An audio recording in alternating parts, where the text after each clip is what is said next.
Shalom, selamat pagi Bapak Ibu Saudara. Apa kabarnya hari ini? Harapan kami semuanya dalam keadaan sehat-sehat saja dan keadaan baik. Dan apapun yang terjadi, mari terlebih dahulu kita ikut dalam persekutuan renungan harian hari ini. Mari kita berdoa. Damai sejahtera dari Allah Bapa dan dari anaknya Tuhan Yesus Kristus menyertaimu sekalian. Amin. Firman Tuhan nats renungan hari ini tertulis dalam kitab Kejadian pasal 2 ayat 24. Sebab itu seorang laki-laki akan meninggalkan ayahnya dan ibunya dan bersatu dengan istrinya sehingga keduanya menjadi satu daging. Demikian firman Tuhan. Ibu bapak saudara yang dikasihi oleh Tuhan Yesus Kristus, tentu nas ini bukan hal baru kita dengarkan dan kita ketahui, bukan? Nas ini merupakan dasar yang ditetapkan Tuhan bagi pernikahan. Tapi walaupun sudah sering kita dengarkan, sangat penting untuk direnungkan berulang-ulang. Karena pernikahan itu bukanlah sesuatu hal yang langsung jadi.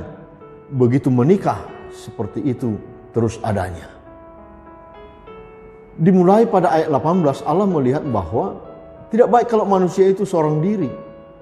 Allah menciptakan seorang penolong yang sepadan. Artinya bukan karena ada masalah sehingga hidup manusia pertama itu tidak baik.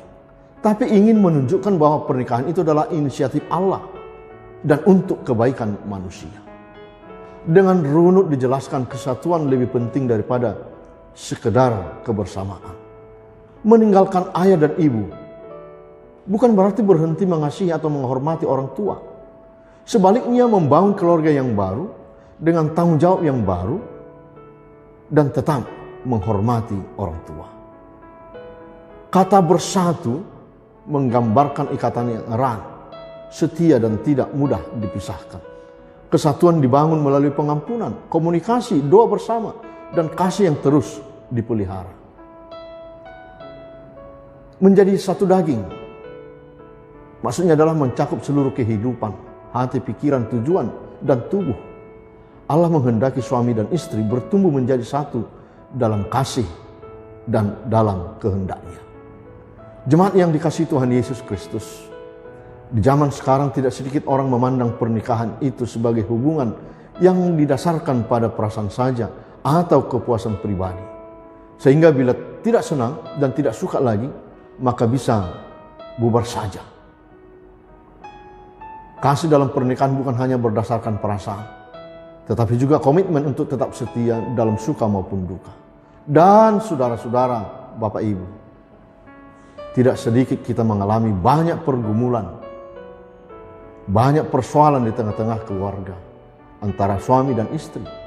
Tetapi itu tidak menghambat kebenaran firman Tuhan.